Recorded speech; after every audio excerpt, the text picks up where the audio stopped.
എല്ലാവർക്കും നമസ്കാരം. കൊച്ചു പട്ടണമായ പാലക്കാട് നഗരത്തിലും ഇത്തവണ മഴക്കാലം നേരത്തെ എത്തിയിട്ടുണ്ട്.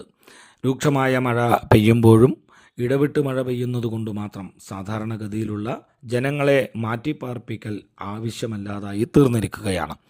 എങ്കിലും പാലക്കാട് നഗരത്തിലെ മുഴുവൻ തോടുകളും നിറഞ്ഞൊഴുകുകയാണ്. പാലക്കാട് നഗര അതിർത്തിയായ കല്ലേപ്പുള്ളിയിലൂടെ ഒഴുകി വരുന്ന തോട് ശംഖുവാര തോടിലൂടെ കൽപ്പാത്തിപ്പുഴയിലാണ് എത്തിച്ചേരുന്നത്. അതേപോലെ തന്നെ സ്റ്റേഡിയം സ്റ്റാൻഡിൽ നിന്നും ആരംഭിക്കുന്ന ഒരു കനാൽ ഇതേ ശംഖുവാര തോടിലേക്ക് പോകുന്ന തോടിലേക്കാണ് ബന്ധിപ്പിച്ചിട്ടുള്ളത്. അതായത് പാലക്കാട് നഗരത്തിലെ വലിയൊരു വിഭാഗം ജനങ്ങളെ വെള്ളപ്പൊക്കത്തിൽ നിന്നും സംരക്ഷിക്കുന്നതിന് കൽപ്പാത്തിപ്പുഴ നിർണായകമായ ഒരു പങ്ക് വഹിക്കുകയാണ്. ഭാരതപ്പുഴയുടെ കൈവരിയായ കൽപ്പാത്തിപ്പുഴ ഈ വീഡിയോയിലൂടെ ഗോവിന്ദരാജപുരം കടവ് മുതൽ ശംഖുവാരത്തോട് വന്ന് എത്തിച്ചേരുന്ന കൽപ്പാത്തിപ്പുഴയുടെ ഭാഗമാണ് ചിത്രീകരിച്ചിട്ടുള്ളത്.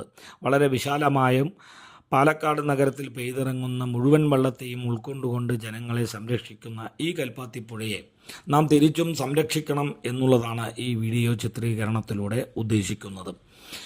പുഴസ്ഥലം കയ്യേറിയും മണലൂറ്റിയെടുത്തും മലിനജലം ഒഴുക്കിവിട്ടും മാലിന്യം നിക്ഷേപിച്ചും ഇന്ന് ഈ പുഴ വളരെ ശോചനീയമായ ഒരു അവസ്ഥയിലാണ്.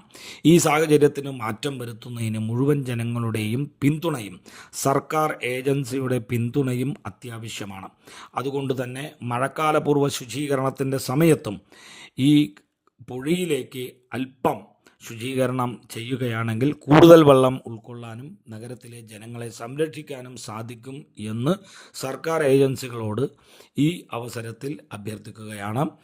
മാത്രമല്ല, വരും ദിവസങ്ങളിൽ മുഴുവൻ ജനങ്ങളുടെയും സർക്കാർ ഏജൻസികളുടെയും പരിപൂർണമായ പിന്തുണ ഈ കൽപ്പാത്തിപ്പുഴ സംരക്ഷണത്തിന് ഉണ്ടാകണമെന്ന് കൽപ്പാത്തിപ്പുഴ സംരക്ഷണ സമിതിയുടെ പേരിൽ ഒരിക്കൽ കൂടി എല്ലാവരോടും അഭ്യർത്ഥിക്കുന്നു.